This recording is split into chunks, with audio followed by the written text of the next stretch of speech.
Hey gang, it's me, Uncle Todd here, and we're going to take a look at the next episode of Resident Alien. Now, I'm going to go over a couple of the basic subplots to get into the real fun of the episode. One major subplot is Darcy, who is now competing. And unfortunately, because of her previous injury, and the strain she's putting on her knee due to that injury, the knee overcompensating for it, she's quickly become addicted to the pain pill she was prescribed. And in a very funny scene, she blackmails Harry into giving her more pain pills, but the simple fact that if he doesn't, he can't come with them, her and Asta, to the competition and have churros there. And he loves churros. The other major subplot is Asta, who, when looking for a Team Darcy hat she had from back when Darcy was on the Olympic team, she finds a return to sender letter from her mom.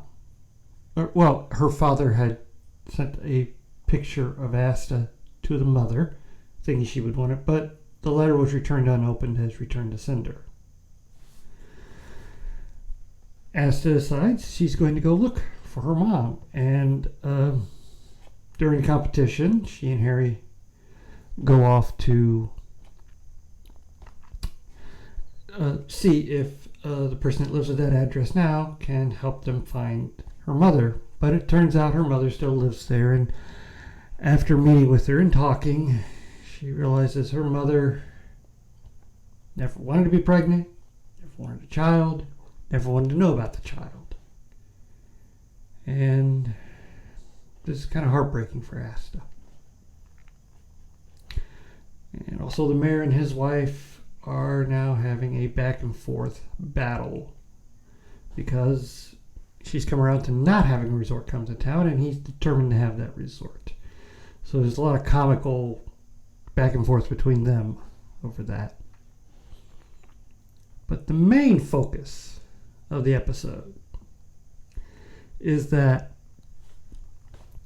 because Harry had traveled back in time to become the artist, was it Goliath, I believe? I can't remember. He realizes that it must be a portal that was used. That's the only way you can time travel. And the only aliens that use portals are the Greys and the Reptilicans.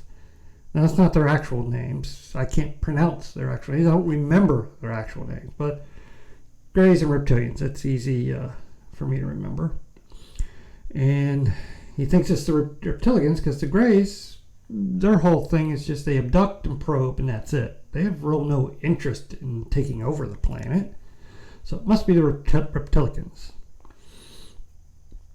And while they're going to the competition, Harry spots that they are close to the 177th parallel, which is also called the UFO highway. And he realizes that this is where he can communicate with the Reptilicans because they use those areas, those parallel area lines, to enhance communication between aliens and things.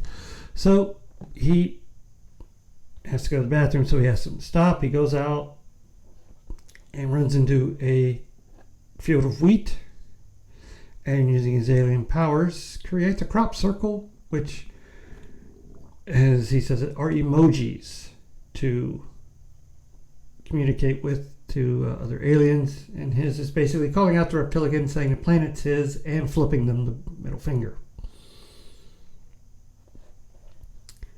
Later that night, the Jeep that they're traveling in is stopped. I mean, all power goes out.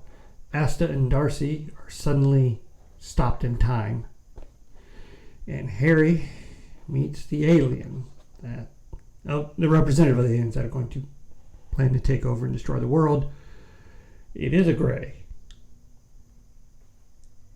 A CGI Grey, voiced by George Takei.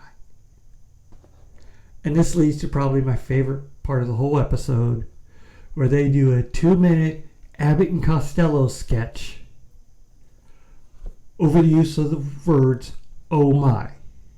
It is hilarious. Oh my. Well, do you mean me? As in, me? No, oh my. It's an expression like, holy shit. I just died laughing at that.